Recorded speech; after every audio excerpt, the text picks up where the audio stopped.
Thank you, Mr. Speaker.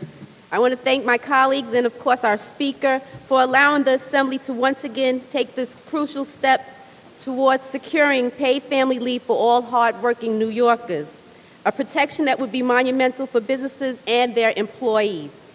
New York State Assembly has long held the commitment to protecting not only families, but also the heart and soul of our economy, which is New York's workforce.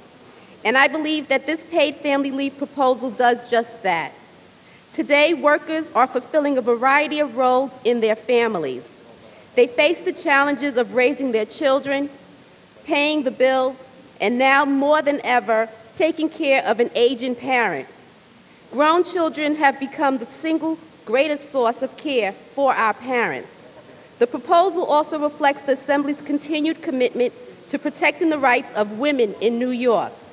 As women have become a more powerful force in the workplace, their workload as caregivers has not lightened. This bill would prevent women from having to choose between putting food on the table and caring for an aging parent or newborn child, a decision no one should ever be forced to make. And for these reasons, I urge this legislative body to support this vital bill. Paid family leave makes sense for everyone. New York families should not have to choose between caring for a sick loved one or financial ruin.